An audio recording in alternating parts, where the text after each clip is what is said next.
Students on my YouTube channel alpha mathematics. पिछले के videos में हम लोगों ने एक्सरसाइज 7.1 पूरा बना लिया था।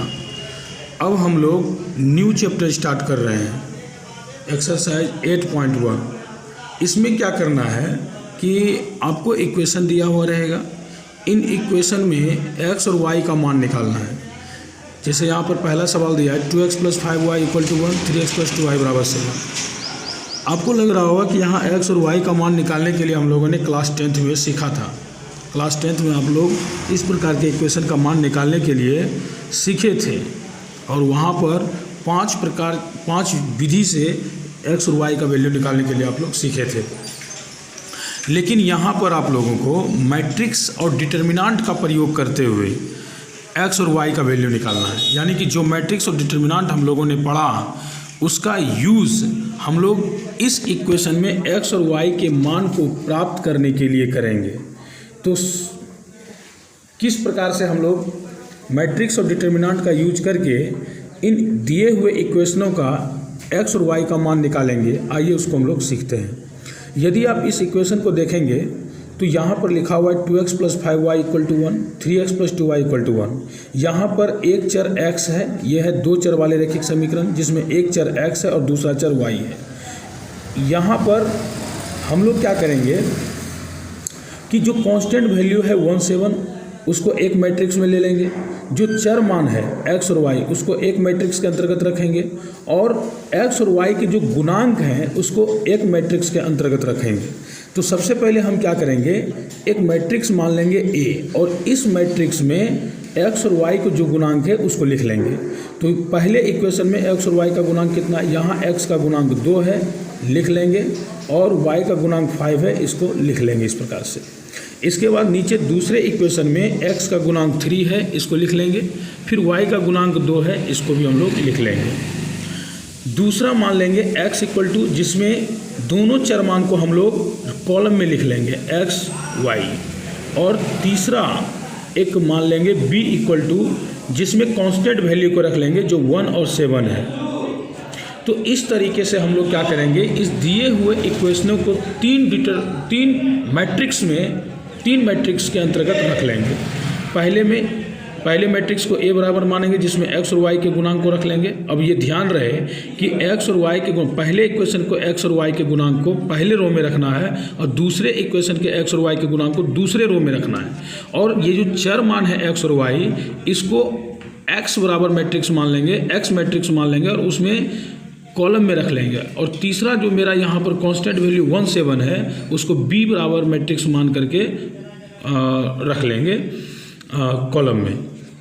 अब इसमें क्या है कि यदि इन मैट्रिक्स से पुनः हम ये इक्वेशन को प्राप्त करना चाहते हैं तो इसको क्या करना होगा, a को गुना कर देना होगा x के साथ और ये जो b है इसको बराबर करके लिख लेंगे। तो हमें प्राप्त हो जाएगा, यदि हम ax और b इस प्रकार से मानते हैं तो यहाँ पर ax = b इसको लिखा जा सकता है, क्योंकि जब हम a और x को गुना कर देंगे तो पुनः ये इक्वेशन प्राप्त हो जाएगा इस इक्वेशन के जरिए। देखिए मैं थोड़ा सा प्राप्त करके भी आप लोगों को बता दे रहा हूँ।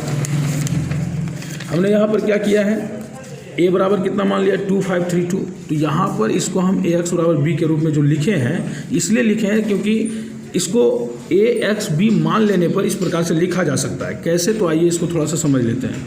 a का वैल्यू हमारा क्या है 2532, x का वैल्यू क्या है x y और बराबर में b जो है वो 17 है। अब यदि हम इसको हल कर लें तो क्या करना होगा कि ये दोनों को गुना करना होगा। तो 2 × x तो हो जाएगा 2x और 5 × y तो क्या हो जाएगा 5y और जोड़ देंगे 3x हो जाएगा और प्लस हो जाएगा यहाँ पर 2 × y कितना 2y बराबर कितना 17। अब मैट्रिक्स में ये जो बड़ी ब्रैकेट इसका कोई महत्व नहीं है, तो इसको हम हटा दें अगर तो 2x + 5y = 1, 3x + 2y = 7 पुनः प्राप्त हो जाएगा। जो इक्वेशन हमारे पास पहले से 1 और 2 दिया हुआ था वह इक्वेशन हमें पुनः प्राप्त हो जाएगा। तो इसीलिए हम अगर a = 2532, x = x, y, b = 17 यदि मान लें तो इसको ax = b लिख सकते हैं। अब हमें क्या करना है कि x और y का मान निकालें, इसलिए x को उधर लेकर चले जाएंगे। तो x बराबर जब a को इस पार लेकर आएंगे तो ये इन्वर्स में कन्वर्ट हो जाएगा, इनटू हो जाएगा b, और इसको हम इक्वेशन फर्स्ट कर लेंगे। अर्थात यहाँ पर हमें क्या करना है, a इन्वर्स निकालना है और फिर उसको मल्टीप्लाई कर देना है b से। तो यहाँ पर ए इन्वर्स सबसे पहले निकालेंगे। तो ए इन्वर्स का फॉर्मूला क्या होता है, 1 determinant of A into adjoint A. तो डिटर्मिनेंट ऑफ ए अगर आप निकालेंगे तो डिटर्मिनेंट ऑफ ए कितना हो जाएगा, तो 2 3 5 2 हो जाए दिया हुआ है। अब यहाँ पर गुना कर लेंगे, दूनी 4 और -5 क्या है, कितना हो जाएगा 15, तो बराबर निकल जाएगा कितना -11। और हम क्या निकाल लेंगे, एडजॉइंट ए। तो एडजॉइंट ए हमारा कितना हो जाएगा, तो 2 का उपसारणिक। अब चूँकि हमने आप लोगों को उपसारणिक निकालने के लिए बहुत बेहतरीन तरीके से बता दिया है, एडजॉइंट निकालने के लिए बहुत बेहतरीन तरीके से बता दिया है, तो अब आप लोग निकाल लेंगे। लेकिन फिर भी यदि दिक्कत होता है तो मैं यहाँ पर बता देता हूँ। चूँकि ए बराबर हमारे पास 2 5 3 2 है, तो यहाँ पर प्रत्येक अवयव का उपसारणिक निकाल कर जब उसको प्लस माइनस माइनस प्लस से गुना करेंगे तो सेकंड प्राप्त होगा, और उसका एडजॉइंट ट्रांसपोज कर देंगे तो एडजॉइंट प्राप्त हो जाएगा। तो 2 का यहाँ पर उपसारणिक कितना आएगा, तो 2 पहले कॉलम में यदि इनके अवयवों को हम लॉक कर देते हैं तो हमारे पास केवल 2 प्राप्त होता है। और इस 2 को हम किससे गुना कर देते हैं, प्लस से, तो यहाँ पर 2 आ जाएगा। फिर उसी प्रकार से जब 5 का हम निकालेंगे तो 5 पहले रो दूसरे कॉलम इसको लॉक करेंगे तो हमारे पास क्या प्राप्त होगा, 3, और 3 को गुना कर देंगे माइनस से तो क्या हो जाएगा -3। फिर उसी प्रकार से 3 का निकालेंगे, 3 पहले कॉलम दूसरे रो में मौजूद है, इसको लॉक करेंगे तो क्या प्राप्त होगा 5, और 5 को गुना कर देंगे माइनस से तो कितना हो जाएगा -5। और 2 का निकालेंगे तो 2 दूसरे कॉलम इनके अवयवों को लॉक करेंगे तो क्या हो जाएगा 2, और 2 को गुना कर देंगे प्लस से तो कितना प्राप्त हो जाएगा 2। तो इस तरह से ए इन्वर्स हमारा कितना प्राप्त होगा, 1/-11 इंटू 2 -3 5 और 2। अब ये जो मान है ए इन्वर्स का, उसको जाकर हम समीकरण फर्स्ट में रख देंगे। तो यहाँ लिखेंगे फ्रॉम इक्वेशन फर्स्ट, यानी समीकरण 1 से। समीकरण 1 मेरा क्या दिया है, x बराबर ए इन्वर्स बी। तो x हमने कितना मान रखा है, x और y, तो यहाँ पर x और y लिख लेंगे बराबर ए इन्वर्स हम कितना निकाल के लाएंगे, तो 1/-11 2 -3 -5 2, और b जो हमारा है वो कितना दिया हुआ है 17। अब यहाँ पर हम क्या करेंगे, 1/-11 इंटू इसको गुना कर लेते हैं। तो 2 × 1 करेंगे तो 2, और -7 पीछे कितना हो जाएगा 35। फिर -3 गुना करेंगे तो -3, और -7 दूनी कितना हो जाएगा 14। 1/-11 इंटू यदि हम यहाँ घटा दें तो -33, और माइनस कितना प्राप्त हो जाएगा, सॉरी यहाँ प्लस होता, -3 × 1 तो -3, और 7 दूनी 14 तो +14, कितना प्राप्त हो जाएगा +11। तो यहाँ पर हमारे पास x y बराबर क्या प्राप्त हो जाएगा, अब 1/-11 इंटू -33 करेंगे, 1/-11 इंटू -33 तो कट के कितना बचेगा 3, और 1/-11 इंटू 11 करेंगे तो कट के क्या बचेगा -1। अर्थात यहाँ पर यदि हम देखें तो x y बराबर कितना आ गया 3 1।